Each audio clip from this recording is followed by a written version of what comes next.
I guess I didn't swag enough. Stupid fruity pebble chain. We bag enough. I guess I didn't swag enough. Stupid fruity pebble chain.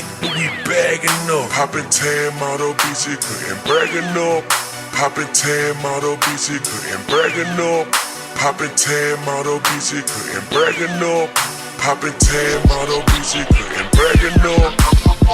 I guess I didn't swag enough. Stupid fruity pebble chain. And welcome once again to another episode of the Horizon Roundtable. I am Bob McDonald, and joining me, of course, is my co-host Jim Saro. Hey, Bob, I am super excited today. We are going to get to the bottom of a major mystery, that being the better Don, San Francisco or Purdue Fort Wayne. So I can't wait to get going. Oh, I didn't think we were going to come up with that, but yeah, I mean, that's certainly something we can discuss. All right, Jim, you can find on Twitter at Jim Saro. You can find us on the web at horizonroundtable.com. You can pull up links to all of our social accounts and sites where podcasts are available at horizonroundtable.com/subscribe. By the way, that does include Apple Podcasts. Somebody asked us about that last week. I don't know why. Apple Podcasts is on that list. Of course, horizonroundtable.com/subscribe. Become a patron, patreon.com/horizonroundtable. And this is the last time I can tell you, you should absolutely positively become a patron because you're going to get all of the preview week articles before everybody else, and might have some other things coming on tap, but definitely become a patron, patreon.com/horizonroundtable.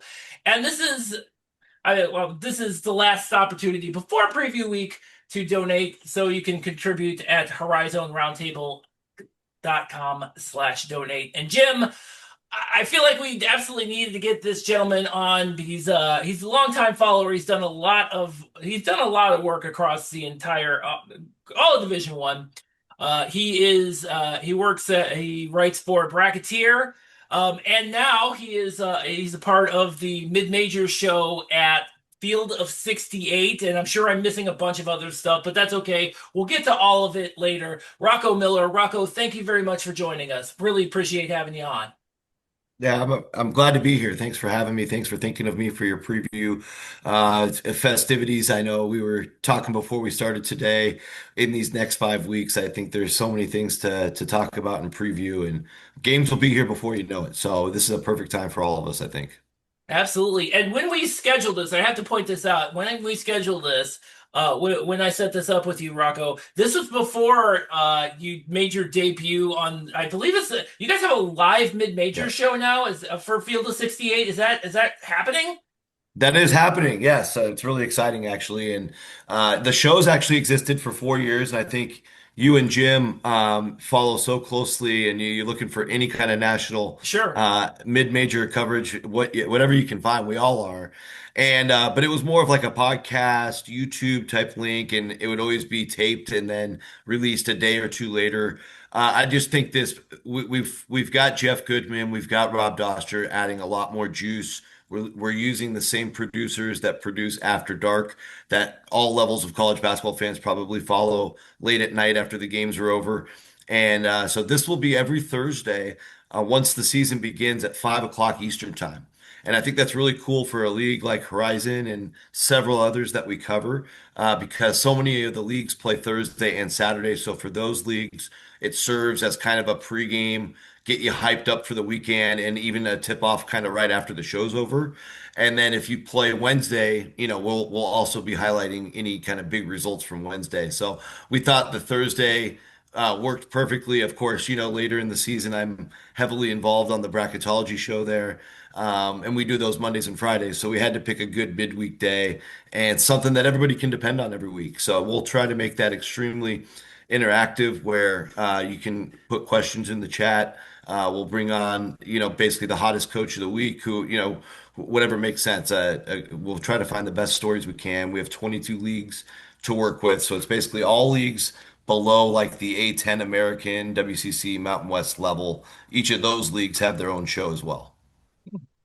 And I have to mention that, yeah, just recently, Field of 68 is now working with On3 and Rivals now, so it's getting bigger. Exactly. Yeah, I think that's a strategic move just to get more eyeballs on it. And I think it's a win-win for both, right? If it drives more people that otherwise wouldn't be going to on three, they win. And if people who are on three, maybe for football, I think they're pretty big in football. They Yeah. might say, "Hey, this Field of 68 stuff's pretty cool. This is a good way to follow college basketball." So I think that's the synergy there to capture a lot more of the potential marketplace. Yeah, I've lost count of like all the different things. And so, all right, well, now that we got all that out of the way, let's talk of some Horizon League. And speaking of which, obviously, you are I know one of the things you do is kind of look at all the scheduling, both on the non-conference end and on the conference side, not just obviously for the Horizon League, but for all of college basketball. When you looked at what was going on, what has been how the schedule shook out both on the non-conference end and the conference end for the Horizon League. Do you see a team that might have a better, might be a little bit more prepared, thanks going into the conference schedule, thanks to that non-conference schedule of theirs? Yeah, I mean, I think there's a few where, you look at like the Detroit Mercy level, right? And I got a chance to talk with Mark Montgomery multiple times throughout the summer, and they're approaching it as, okay, we just finished 338th in the country. We're gonna basically either play a series or get bought, and getting bought is essentially, getting a large check from a big school. They were able to secure Notre Dame, Michigan State, DePaul. Those are three pretty big checks right there.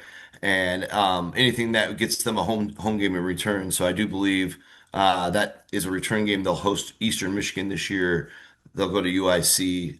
They'll go to Niagara as well. And so, yeah, like from a Detroit Mercy standpoint and the IU Indy standpoint, they know what they're worth in terms of guarantee money, just based on how poorly they've played these last few years.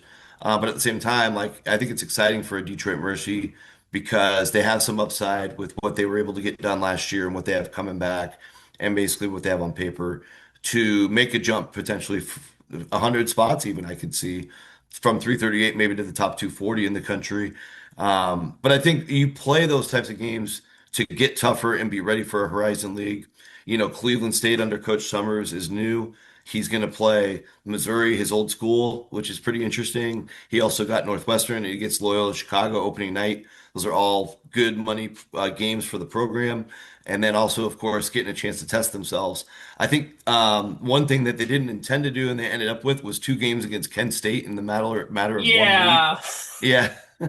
So, so that's an interesting subject, In but it Cleveland, just, by the way, one's in Kent and the other one's in West Virginia for the yep, Greenbrier. yep.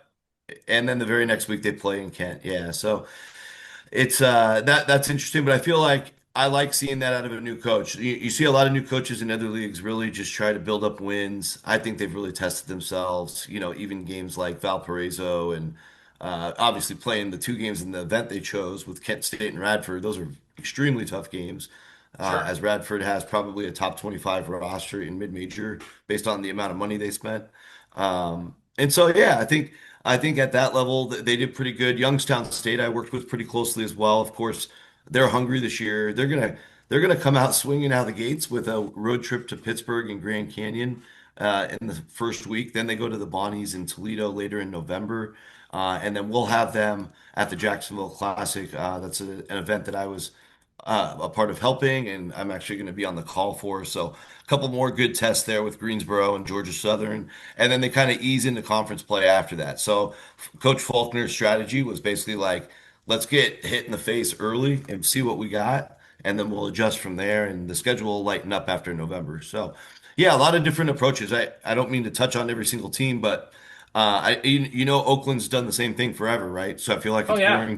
it's boring talking about them, but Coach Campy and the old guard are all masters at making sure they're getting those guarantee games for the program. And every once in a while, they'll pull off an upset. He's playing all the big boys: Houston, Purdue, Michigan, and I think he got Michigan State and Little Caesars again. And he goes to UCF. So, yeah, he's doing his thing, and he's taking the boys to Montana for a little two-game tournament with Lamar and the Grizzlies. And I just think by the time, just like every Oakland team, it seems like annually, they're just going to get better as the months go by. And these types of games actually are just provides, even if they lose by 50, there's lots of learning lessons in those opportunities. Sure, absolutely. I'm glad you brought up Youngstown State because they almost pulled off an upset last year, one of those bye games against Syracuse. That's Um, right. I feel like they've got enough guys going in that maybe one of those does get I don't maybe any near miss is certainly a possibility, but you never know. Especially a team like Pittsburgh on opening night. I mean, Pittsburgh's replacing a lot. They're probably bottom half of the ACC on paper coming into the year. It's a nice bus trip from Youngstown. Why not opening night? That's what I would say. Yeah. Hey Rocco, somebody who's heavily involved in the scheduling, we're seeing more schools leaning into the playing buy games to pay for the roster. I think I saw Wright State's AD mentioning more buy games coming for them in the future. If you were looking at 11 non-conference slots for a Horizon Link team, how would you put it? If you had a team that's supposed to compete at the top of the league, what would you do in terms of D1, non-D1, neutral site? Like, what would you put together? What do you think is the right mix that's going to lead to the best metrics going into March? What would you do, Rocco? Yeah, good question. I think, the non-D1s are popular in the Horizon level because of the opportunity to just build confidence for the guys, get some of those deeper bench players some decent minutes, right? So you see like Wright State opens with Franklin opening night, that's a non-D1. And they have another one in November with Ohio Wesleyan. So like, I don't know if I love playing two, but I think most coaches do because if you have a hard rest of the non-conference, and you might come out of that thing 3-8. At least this allows you optically to be 5-8, or 5-6 or something like that, right?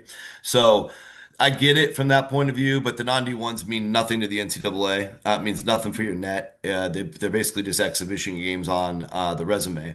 So that's the other part of it. I think what you want to do now that money is such a big deal, Jim, that's why it's such a good question you asked, is at certain places you just don't have a choice. Like Oakland, for example, he's got a deal, and he's had it for decades. Campy in the athletic department, where if he raises over 400,000 in guarantee game money, he actually has a bonus he gets for that. And Yep. Greg's smart enough to know, all right, I'm never gonna not get that. So they're always gonna play 6 to 7 big ones. And then whatever else is left over, he'll throw in an MTE, he'll throw in one or two home and homes. It's exactly what Oakland's going to do each year. I think at the other places where there's more flexibility, like your own Green Bay program and maybe teams like Milwaukee and Robert Morris, for example, it's a little trickier because those ADs want to see teams come to those places. Like from Milwaukee example, it's a big deal that they play a game in the Bucks Arena, the Fiserv Forum. I saw them play there last year against Akron, actually. And they'll play this year as well with St. Thomas. So there's just different things you have to St. Thomas, I also. thought it was South Dakota State. I'm sorry. Is it South Dakota State? I'm sorry. Yeah, I think so. That's right. It did end up being South Dakota State. They flirted with I St. knew they were Thomas. talking about St. Thomas, but It yeah, was I a, think it it did was end a, up being South Dakota State. Thank you, Bob. You're exactly right. I remember the long flirtation there, and I misspoke. But yeah, so like, but overall, there's certain elements you have to deal with. Like no matter what you want to do, you have to like that's your baseline, and then you go from there. But I do agree, like what the way I would prefer to do it in their situation, because just tracking this stuff for years, for 3 decades now, really as an analyst. The teams that almost always end up being tougher in league play are the ones that really challenge themselves in the non-conference. It Mhm. sounds very cliche, and obviously it can backfire if you take a couple of injuries because you're playing against bigger, stronger, faster, high major opponents. But in general, all injury and risk aside, I think it's really good, especially in the transfer portal era. You can get your money that way, and you can get your rotations defined a lot faster if you're playing a team that's a level or two higher than you.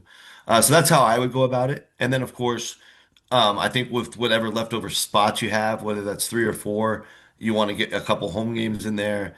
Obviously, it's depending on your community. It could be a really big deal to make sure that the fans are heavily involved. Other places it might not matter as much, right? So like at Youngstown State, I think it's more of like a football culture, and if basketball's good, even better. But like I think that's a place they don't necessarily have to get home games. Whereas Milwaukee, Wright State, I know it's really important they at least get some home games for those diehard fans they have. Sure. I know over the years, Youngstown State has gotten a lot better as far as the community, the fans getting there. Obviously, early in the season, it doesn't matter as much, but when you get into those conference games, Beakley Center, or, sorry, Zidon Family Arena at Beakley Center. I gotta Yes. remember that whole. I spent all last season mispronouncing Zidon Family Arena all last season, and I was listening the entire time to Rob Schmidt doing play-by-play, saying it correctly, and I didn't do it for some reason.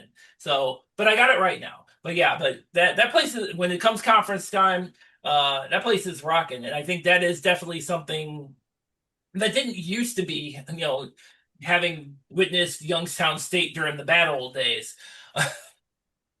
Exactly. No, they did try to host a tournament there a couple times. Yeah, And I mean, it was okay. They got them a couple wins, I think, in each example. One time they had to bring a non-division one team in to finish it. But yeah, like they've put a lot of work in between the Calhoun era and now passing the baton to the Faulkners. It's been awesome to see the rise. They really don't have sure. much for basketball history, and so their best part of their history is this last two coaching staffs. It's been awesome. Yeah, that's true. Um, I'm glad you mentioned Wright State as far as the kind of the buy game kind of transition into more of them. Uh, they are also playing in West Virginia, and I think that's pretty. I think that's the reason Cleveland State has to play Kent State twice, because obviously they can't play a fellow conference team at an MTE. Oops. They actually could, by the rule now. They Oh, loosen really? they loosen those Totally missed rules. that one. Yeah, they loosened those rules last January, and this will be the only year it matters because next year there's technically no MTE rules. Yeah. But for this year, just to clarify, you can be mainly because of the Players Era event in Vegas with the big schools, the big brands, the $1 million per team, Mhm. etc. They had to leave it open in case they would play each other, and then they also wanted to Ah. help, like the Battle for Atlantis, for example, has two American Conference teams that could play there. And I believe there might be two Big 12 teams in Maui. No, that was last year. But anyway, it's mainly for the bigger schools. Of course, they're not going to do any favors for us in the mid-major area, No. but we can take advantage of it. But yeah, what ended up happening in Greenbrier was they were just like, "Hey, we know you guys don't want to play each other, so we'll make sure you have fixed matchups against other teams." So you're not wrong about that. All right, I have another question about Greenbrier. I I know Jim Justice is a U.S. senator now. Is he not going to be there, and is he not going to bring the bulldog? That I cannot answer. That's a great question. I might have to send a few texts for you, Bob. Maybe I can get back to you by I the mean, he end of the might come. show. I know there are two divisions of Greenbrier, and I know he's a big fan of the one with all of the bigger schools, and he has a nice little seat over there with his bulldog. That's right.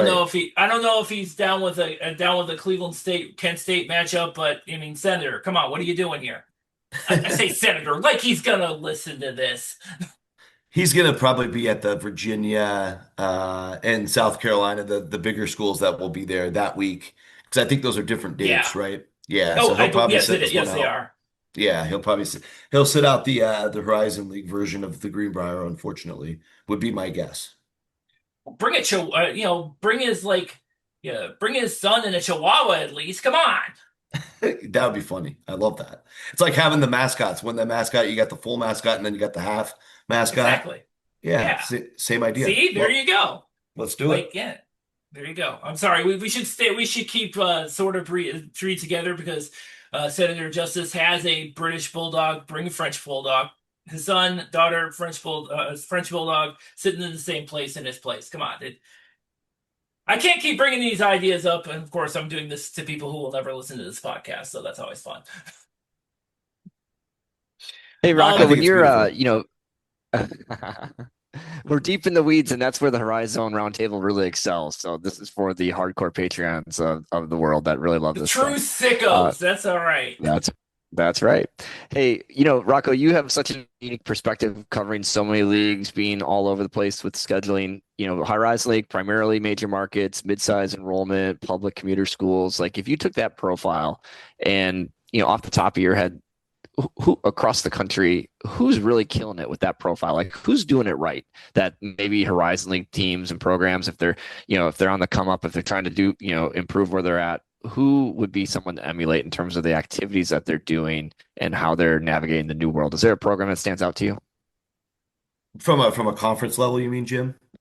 Yeah, just any public, mid-major that you would say, hey, they're navigating nil, they're navigating scheduling, they're doing all I the got you. right things to be competitive. We have some programs at his league didn't fully embrace what it took, and now brand new world of like not everybody, even though opted development in the Horizon League, not all of the necessary are ways. This is kind of curious perspective. You're like, they just really haven't figured out for that. Maybe we should all looking at it as like fans. Well, the interesting thing is this whole curve of getting your NIL collective together, figuring out how to compensate players, getting alignment, from the program level through the athletic department level up to the president level is like the key to everything in college sports, regardless of what level you are. And I think it's also opened doors and it's changing so quickly, right? Like you look at Weber State. Weber State's GM is Dame Lillard. So they've tapped into that NBA alumni base. Murray State's getting money from John Morant. And Mike Miller, because Miller's brother is Ryan Miller, who's the new Murray State head coach. I would say Murray State might have spent more money than anybody not named Grand Canyon. In kind of in that realm of team, right? Where like a solid long-term mid-major, but on the way up. And Murray took that jump a couple of years ago from the OVC to the Missouri Valley. They've been stuck in the mud. They make the coaching change. They influx the cash, and they will have the most talent, I think, in the league this year. But they're all first year. None of them have played together, so we won't know how well that works until we were able to go in hindsight. But I think those types of examples, there's so many more. Like I'm over here by Sacramento where Shaquille O'Neal's the new GM. What does that mean? I have no idea. Um, he might just be there to get his son on the roster, which his son is on the roster. You got Steph Curry's the GM at Davidson, but Davidson didn't seem to improve after that announcement. So there's just a lot of different ways to try to generate excitement, generate cash. But I think the main thing is, being able to find, winning coaches, winning players that get along. I think is like really important right now. More like it always has been, of course, but with these year-to-year rosters, like in the Horizon League, it's a perfect example because whoever is first team All Horizon this year that still has eligibility, they're getting seven figures some to go up next year. Oh And so yeah. you're almost never going to be keeping a first team Horizon player in this era until things subside or there's multi-year contracts. So everything's still evolving as we're discussing it. But I think for a public school, it is just trying to tap into all those different networks. If you have an NBA person, if you have a celebrity type, if you have different means to get the players in. But once the player's in, it doesn't guarantee you anything. You really still have to have really important role players. You have to have people that can rebound and defend. You have to have depth. You have to have rim protection. So all those things still matter for winning. You also want to have like young, sharp minds on your staff, I think. As you saw, the national champion was coached by a 39-year-old last year. So, yeah, I mean, there's just so many factors, and there's so many ways to play the game and build the roster for the game. That's why I love it so much because there's not a one size fits all. But I think those are all very important categories to consider for each program, if that helps answer that.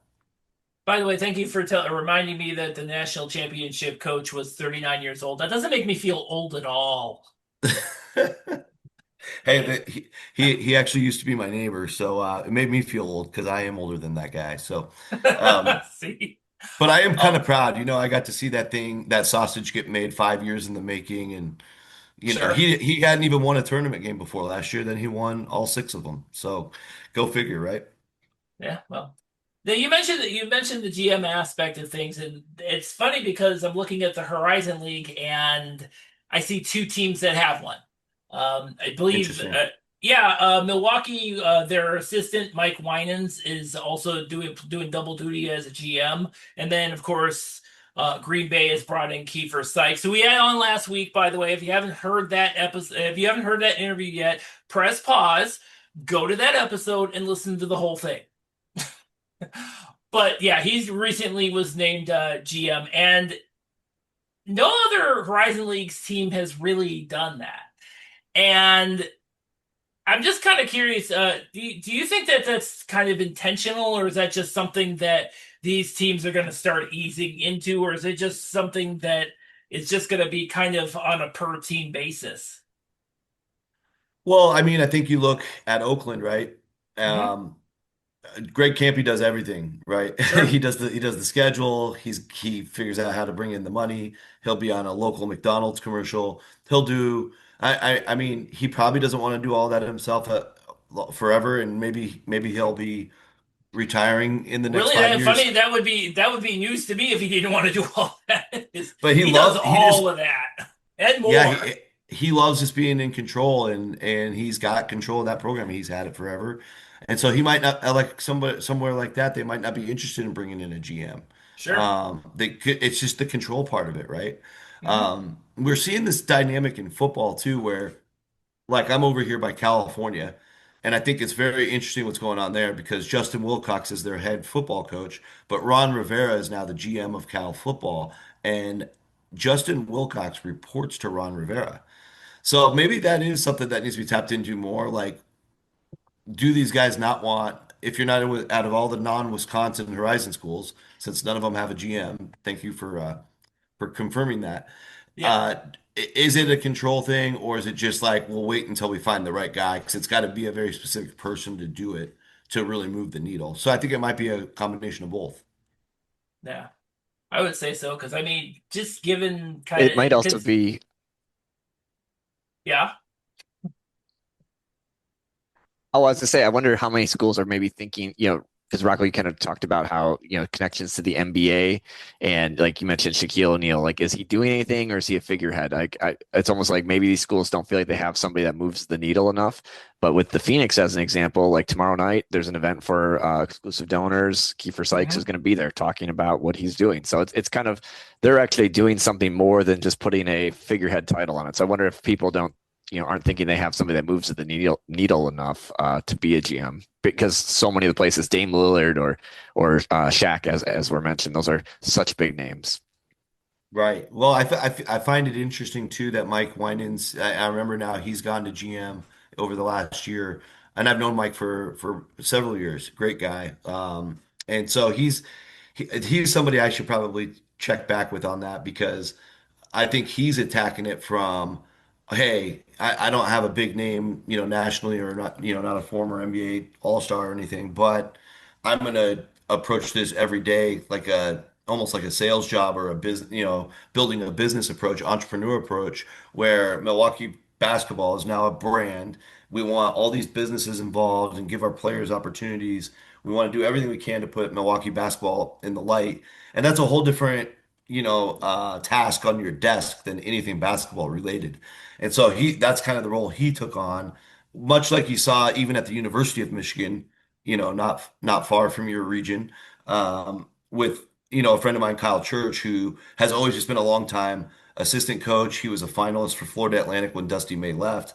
And he didn't get that job, so he came to Michigan and he wanted to be the GM, mainly because he wanted to learn these skills, but also if you can get really successful at it, you can make probably twice as much as your top assistant at a certain point. So there's a great future in it if you have the skills, and maybe that's part of why Mike wanted to do it early on as well. But it's got to, at the end of the day, like we talked about originally, it comes down to if the head coach wants to take that on or not, or if he Sure. just wants to try to run it himself. Well, it seems to be working with Milwaukee because they got a lot of good guys in the offseason. like a lot, a lot. Yeah, you like the roster so far? You like what you see? I do, I do. Well, actually, I'm the one. We were talking we were talking offline about the preview week, which incidentally, guys, again, Saturday on Patreon, they're all going to be there. I actually wrote the Milwaukee one, so I've been kind of basically immersed myself in what makes Milwaukee tick, and some of the incoming guys they have in are like specifically Amar Aguilar. That Mhm. guy is, I think he's going to be huge for them. Yeah, so he's somebody I got to know at Fresno. Unfortunately, Fresno had a rough year last year overall, but he was their representative at Media Day for Mountain West. I got a chance to see them early in the season as well. He's a total gunner. He likes to get up and down, and that will be a great fit in the Milwaukee system. Hmm. Where I guess I mean, because he can score at an elite level. So you probably saw his numbers when he was in junior college. Pretty Oh yeah, ridiculous. oh Yeah, yeah. and I know. He was his Division 1 player of the year in JUCO, like all of Division 1 in the NGCAA. I mean, that's a big deal. Right, exactly. Well, I mean, the interesting thing was, I think he was originally committed to Western Illinois before Fresno got involved, and then he ends up playing in a harder league. I think he comes down to the Horizon League, which is where your excitement, I think, comes from, Bob, and fits into that Milwaukee pace of play really, really well. So it's going to be exciting on the offensive end. I just think um, getting him to share the ball has been a challenge both at Fresno and in JUCO. Bart Lundy's, I think, will be the best coach he's played for so far. Pretty easy to say that. So that'll be interesting to see how he massages the usage with Amar. But yeah, I think it's exciting, and I think Milwaukee just tries to outscore you. On most rosters, I'd be concerned about his defense, but again, Milwaukee kind of likes this kind of player, so I think it could work. I think the other thing too with Milwaukee is that they were able to keep Faison Fields because Faison was in Yeah, the big. transfer portal initially, and then he came back out of it. So, and I think he's going to have a really good year. Hopefully, he stays. Last year he was hampered by injury. If he stays 100%, he's going to be big. And Absolutely. yeah, Absolutely. they, Yeah. I mean, that's a big name to, and I think he did have some offers to leave to be able to get a guy like that to stay. That means a lot because that really stabilizes the front court and he can insert, plug and play some of these new pieces around Fields and a couple of the others that came back as well. So yeah, I agreed. speaking Yeah, I of think state, Faison, so, yeah, didn't he have but a thumb injury? If you think about a guy that's that big to have such a small injury, how it can totally shows you just how this is for players, and if you don't have enough depth, how thick. But Bob, go ahead with your question. yeah, I was gonna say, speaking of stable, I was gonna ask Rocco about how did it feel to see one IU Indy roster and then a month later a completely different IU Indy roster. Well, it was a roller coaster of analysis and a little bit of emotions if you're a Jags follower or fan because I was really liking that early roster with Corsaro. Like Yeah, like they pulled off some wins last year that were really impressive, and then to be able to build on that, and they had some nice pieces secure. But given the circumstances, and obviously administration wanted him out, and now to be able to come in and bring in the coach over from Lincoln Memorial, Ben Howlett, yep, I think sorry, he's from West Liberty, right? Do I have he that is right? West Liberty. That's right. Yeah, yeah. I'm thinking of somebody else. So yeah, with Ben Howlett coming from West Liberty, and I'm he's sorry, I got completely missed who you said in the first place, but yeah, I had in my yeah. head that you were saying West Liberty. Okay, perfect. We'll stick with this. So, but he's bringing four West Liberty key Yeah, players, maybe his four best players actually. yeah, So Kyler DiAgostino, 17 a game guy, 2 assists a game. Not the greatest shooter, but obviously can score at three levels. Then you've got JP Dragus, who was a guy and played about 18 minutes a night, but he was able to come in and score efficiently to get his average over 9 a game. He's going to help a lot, but those guys are pretty undersized, both at 6'1". Maybe in the Horizon League, that's okay. but playing bigger teams will be a challenge, I think, because they're three-man. Jackson Edwards coming from St. Bonaventure. That's a nice pickup, but he's a senior. It's a little bit undersized for a three at 6'5". The other two West Liberty players that he brought with him can shoot the lights out for big guys, both over 40% from deep. I don't think there's a lot of sample there, but Finley Woodward and Cameron Tinsley. And again, they're 6'6" and 6'7", but they just play bigger positions. Both can play the four. It's just a really, really small team, but they got shooters, and the continuity should pick up quickly with four West Liberty guys. Sure. Not to mention that this will be probably one of the first times we're going to see that his system in full display throughout the season. So I'm going to be very interested in see how that transitions here to IU Indy. Yeah, it will be interesting. I mean, it's tough to only get the job like halfway through the summer, and then have to do 8 months worth of work in 4 months. Sure. But But that's why they hired him, right? Because Yeah. he was already ready to go with four players. That helps tremendously. Then he's got a couple of other D2 guys that he's obviously identified from being at that level with sophomore Aiden Miller, who's got a good chance to start, I believe, Mhm. and Corey Boston from Concord, and another guy from NAIA level, Dalton State with Matt Compass. So the good news is it seems like the sophomores have already proven themselves in their freshman campaign. Now they've got to Sure. prove themselves as D1 players, and then everybody else is pretty old. And he mixed in three freshmen that who knows, maybe there'll be something there as well. Just talking to other coaches in the business over the last couple of years, Ben Hallett's been well respected, and so the fact that IU Indy had the resources to get him in short notice, and it's traditionally been one of the worst jobs in D1, tells me that there's a real commitment institutionally to get this program competitive and build off of last year. Well, not to mention they got that new arena going up. They got to get butts in the Right. seats, and you're not going to do that when your team is like 5-30. I'd be interested to see the salary data, like if Hallett's salary from two coaches ago is substantially more than what that job paid before. That'd be a good That thing is a to good look up. question. I think it might be. I don't. I definitely would have to look.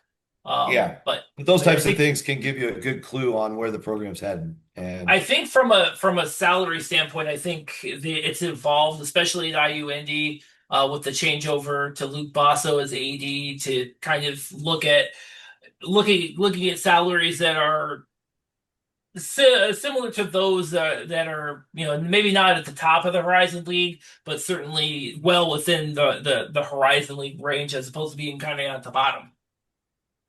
yeah, it's interesting. Let's hope the team bus stays in one piece this year as Oh well. God, I hope That so. was that was horrible last year. It really was, and yeah. By the way, I'm glad you mentioned that because I was one of the people who, when that whole thing happened, I actually contributed some money to IU Indy. IU Annual Giving has not stopped contacting me. By the way, I didn't even go to your school, guys. I was just trying to help out the team. You did the right thing, Bob. That's right. Keep your head up high. Yeah, Love it. yeah. No good deed goes unpunished, I guess. Correct. Um, Speaking of the one last thing I wanted to talk to you about, and Jim, if you have any other questions before I do that, jump on in. Um, Yeah, I mean, I have a couple more questions, but you can go ahead sure. with yours, Bob.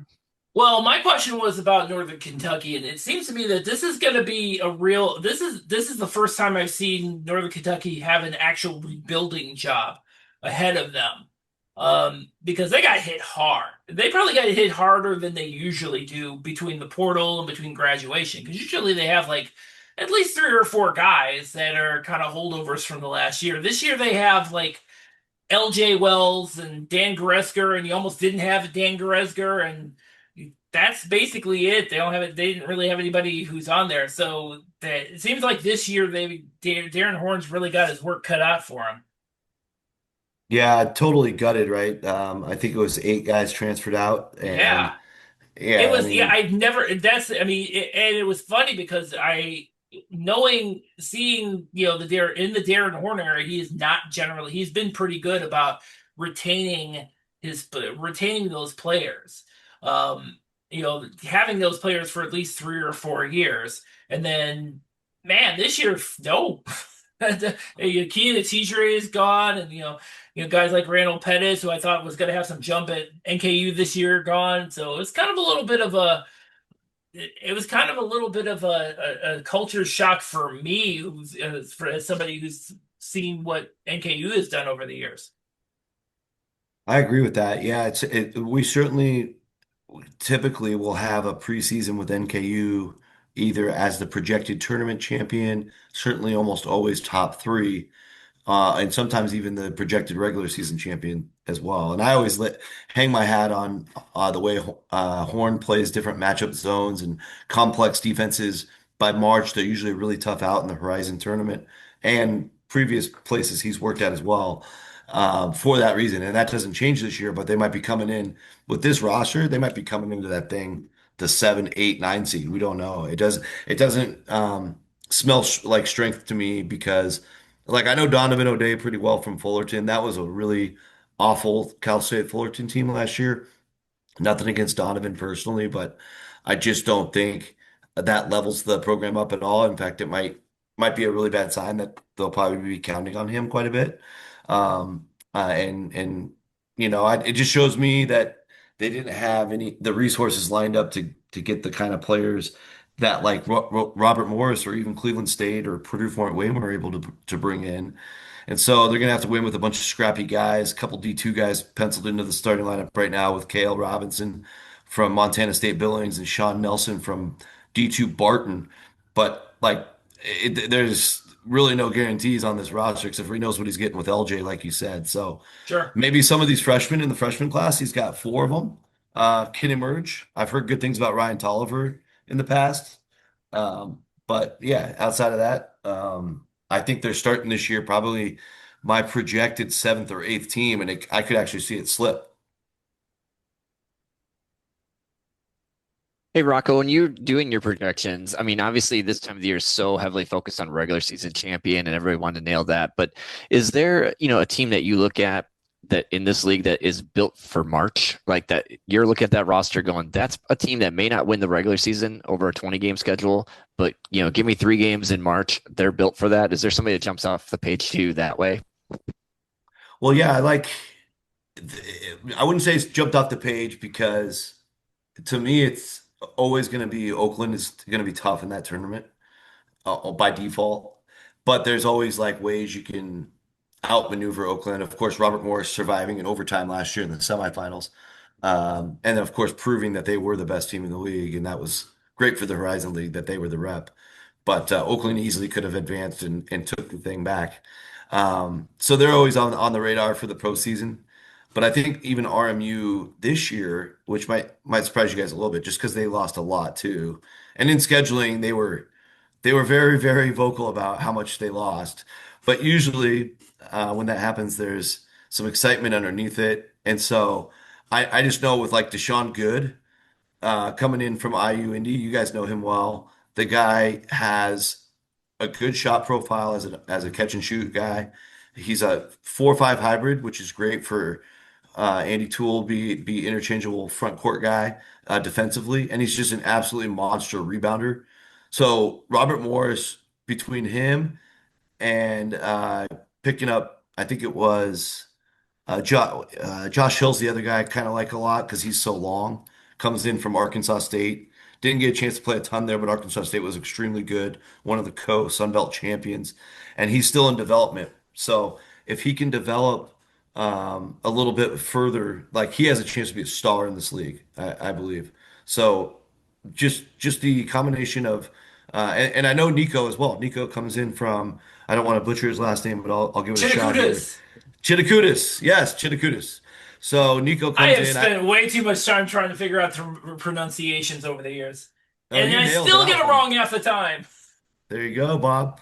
You nailed You it. said it with confidence, though. You said it I with did. confidence. I'm going Well, with it. that's what I do. Yeah. Yeah, so I just happened to be in North Carolina on Martin Luther King Day last year. So I went over to the A&T Hampton game, which was a conference game.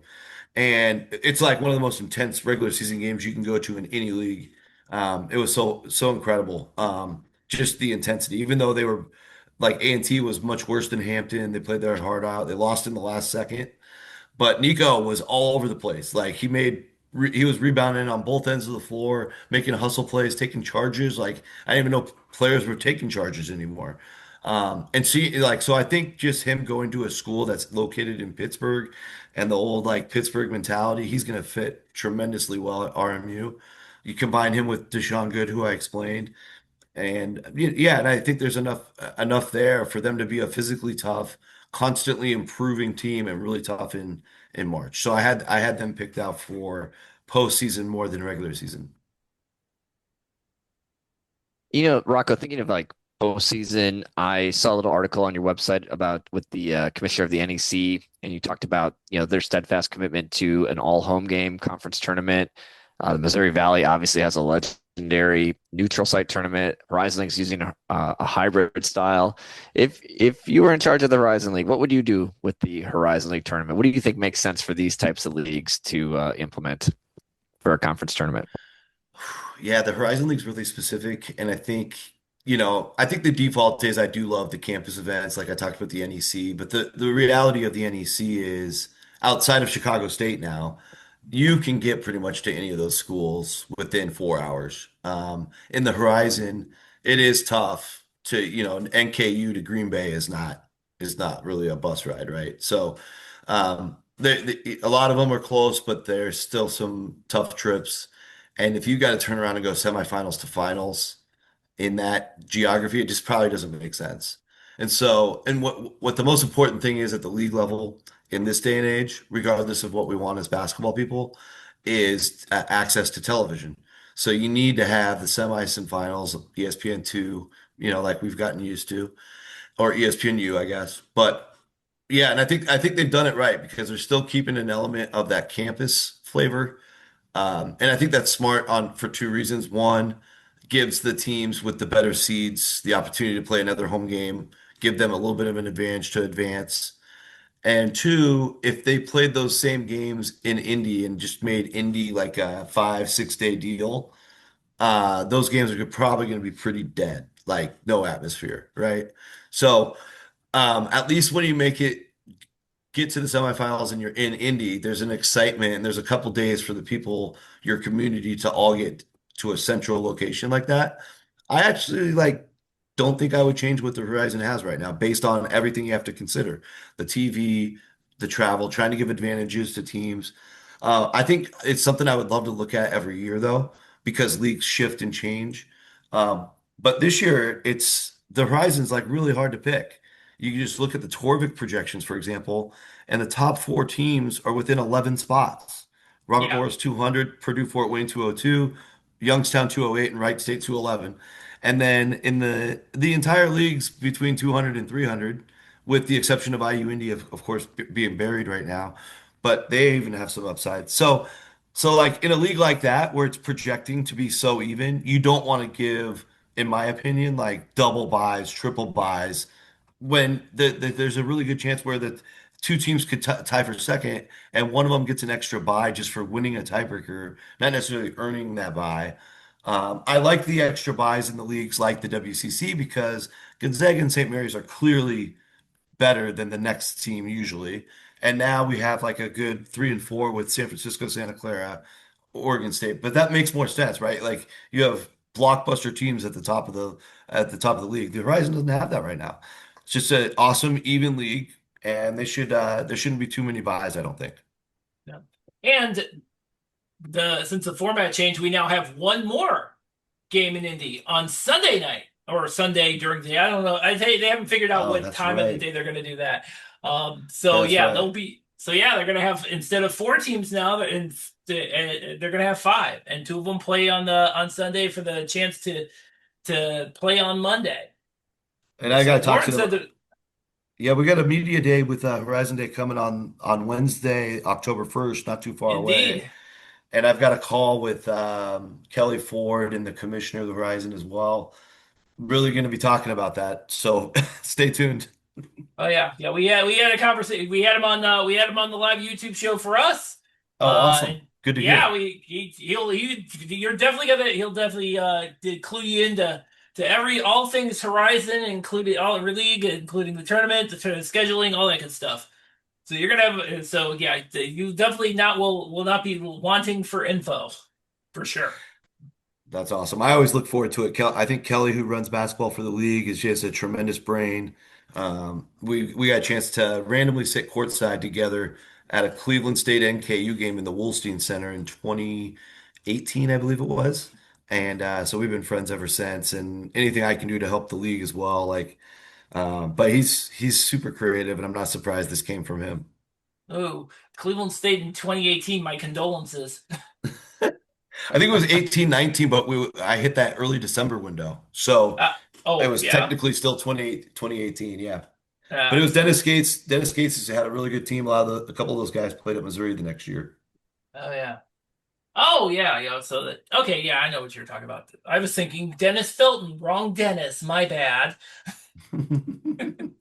Well, Rocco, thank you very much for joining us. Hey, And I'm Bob, sorry, you got Bob, more? no, no, we can't let Rocco go this easy. Okay, so Wait, hang there's on. more. One last thing. There's more. One last thing. So, hey, Rocco, one of the reasons I started following you on social media, I noticed that you're everywhere and you're in a lot of the places that I am naturally drawn to. Like, there's tons of people that can cover Kentucky and North Carolina, but you cover everybody else. I really appreciate that about you.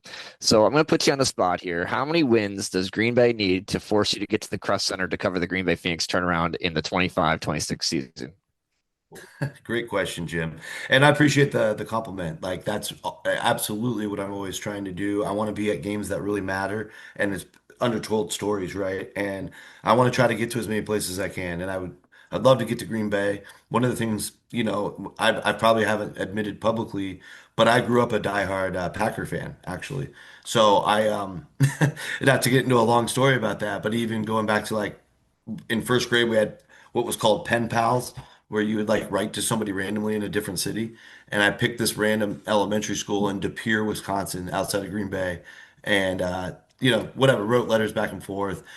And right around that time, early '90s, was when Green Bay played. I think it was Michigan State in the first round of the NCAA. So they immediately, between them and Little Rock, because Little Rock is like Little Rocco is my name. Little Rock and Green Bay have always been like my two favorite small schools from the early '90s on. So you need to know that because any excuse with Green Bay having momentum, I will do my very best to get there. There's no like set record that you need to have or anything like that. It's just like I understand which teams I think will be good later. So sometimes I'll save those visits for later in the season. And I'll try to get to some of the ones I don't think will be as good earlier, so it's still interesting. And I don't know what to expect from Green Bay this year, but maybe like a 3-1 start or a 4-0 start with one of the other good teams coming to town. That could be the formula. But there's no exact science to it. Sometimes it's just a night where there's only 8 other games to choose from and ends up being the best choice. But just know that it's high on my list as soon as there's a little bit of success. In fact, just a couple years ago with Eric Reynolds and Sundance Wicks, I was looking for ways to go see them. It just didn't work out. So just know that. Well, that's much appreciated. And now it's spoken into the universe. You're going to be sometime, hopefully in February, but if it's in November, December, we'll see. I'll be dressing very warm no matter what month it is actually for that place. I'll be dressing warm. True. But All I right. love it Well, up there. yeah. All right, well, Rocco, thank you again for joining us. Tell us where you can find you online. Yeah, the easiest is Twitter, X. Rocco Miller 8 is the handle. I have the same handle on Blue Sky for those that use that. I need to post there more, but I'm there as well. My website is bracketeer.org, and Those people need to bracketeer.org. engage more, okay? That's right. That's right. I got a beef with Blue Sky with us because they don't click on Jack over there. If you're a Yeah, Blue it's Sky weird. follower and you're listening to this right now, damn it, stop going over to your burner on Twitter. Click on the links on Blue Sky, you humps. There you go, Bob. You nailed it. You said it better than I could have.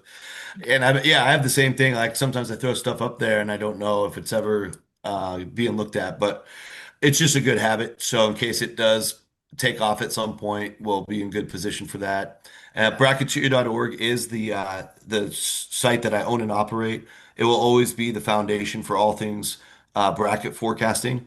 And every year I do my one bid league article that will forecast all the one bid leagues, so that will include the Horizon. So that should come out later in October, and then also the a whole article on the multi-bid leagues. The last article will be finally the preseason bracket, which I take a lot more pride in, probably the most, because it is actually serves as my preseason preview for the site. And then outside of that, I'm part of the Basket Under Review, which is where you saw the I knew I NEC. was missing one of those. Yeah, it's all new. So like that launched in July under Truly Donovan's platform. He's got a great crew of talent. Lucky to be a part of that. But my Oh, I've been responsibility on is this Discord forever, so yeah, I there you go. agree. I'll have to come down to the Horizon tab more often and talk to you, Bob. Good. Um, Well, I guess I'm gonna have to actually be on there myself at some point because nobody is. Absolutely. So look for more coverage there. I'm going to be in Greenville on the first, the same day as Horizon League Media Day. I'll actually be in person with the SoCon, interviewing all 10 coaches. The Sanford AD, Mr. Newton, is the vice chairman of the committee. So those that love bracketology, that will be a very interesting interview. Looking forward to that. And then that will all be put on the Basket Under Review podcast, and then we'll have a lot more coming throughout the year. I think I'm going to be doing a Teams of the Week feature every Monday morning. So excited to do it in that way. And then, of course, Field of 68, as you guys already called out, Thursday nights. It'll be kind of hit and miss as we get to the season, but as soon as the season starts, every Thursday, 5 Eastern on Field of 68. And that's going to wrap it up for us. So go to horizonroundtable.com. That is where all of our podcast episodes and articles are. Uh, Before I start next episode, Media Forum. Again, the unofficial kickoff of preview week, unless you're a patron and you've already seen all the previews. Patreon.com/Horizon Roundtable. You can pull us up also wherever podcasts are available, and you can pull us up on your Amazon or Google devices. So tune in next week. Until then, thank you all for listening.